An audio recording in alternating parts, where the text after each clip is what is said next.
எதுக்காக இந்த ஒரு அமைதி அப்படின்றது தெரியல.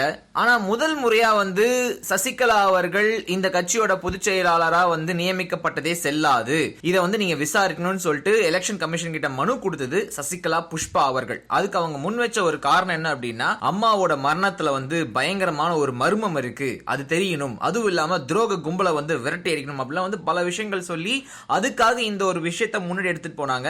அதுக்கப்புறம் தான் ஓபிஎஸ் தரப்புல இருந்து அந்த ஒரு விஷயத்தை கையில் எடுத்துக்கிட்டு அவங்க மேற்படியா காய்கள் நகர்த்தினது. ஆனா சசிகலா புஷ்பா அப்படியே அமுங்கி போயிட்டாங்க. என்ன ஆச்சு ஏதாச்சும் தெரியல, திடீர்னு ஒரு பயங்கரமான மௌனம். சரி ஓகே, அவங்கள நம்ம பக்கம் கொண்டு வந்துட்டா நமக்கு இன்னும் கொஞ்சம் எக்ஸ்ட்ரா சப்போர்ட் இருந்த மாதிரி இருக்கும்னு சொல்லி சசிகலா தரப்புல இருந்து சசிகலா புஷ்பா கிட்ட பேச்சுவார்த்தை நடத்துறதுக்காக சில பேர் போயிருக்காங்க. அதுக்கு சசிகலா புஷ்பா தரப்பு என்ன சொல்லிருக்கு அப்படின்னா, ஜெயலலிதா அவர்கள் மரணத்தில் இருக்கிற மர்மங்களுக்கு விடை தெரியாம சமரசன்ற பேச்சுக்கு இடமே கிடையாது. அவங்க மரணத்தில் இருக்கிற மர்மங்கள் விலகி அந்த மரணத்தோட பின்னணியில சசிகலா இல்லன்னு சொல்லி தெரிய வந்துச்சுன்னா நானே அவங்களை ஆதரிப்பேன், அது வரைக்கும் நான் என்னோட இடத்துல இருந்துக்கிறேன் அப்படின்னு சொல்லி அதிமுக தரப்பை திருப்பி அனுப்பிச்சிருக்காங்க.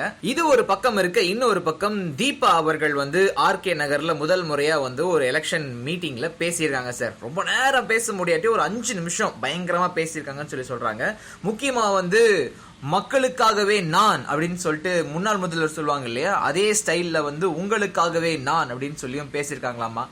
நீங்க பெற்றெடுத்த குழந்தைனா உங்களுக்காக இங்க நின்றுகிட்டு இருக்கேன், உங்கள ஒருத்தரா உங்களோட முன்னேற்றத்துல அக்கறையோட இந்த உயிர் மூச்சு உள்ள வரைக்கும் மக்களுக்காகவே உழைப்பேன், எந்த ஒரு சக்தியாலும் என்ன உங்ககிட்ட இருந்து பிரிக்க முடியாது. இதெல்லாம் அவங்க பேசியிருக்கிற ஒரு விஷயம். பொதுக்கூட்டத்துல சசிகலா தரப்பையும் போட்டு கிழின்னு கிழிச்சிருக்காங்க.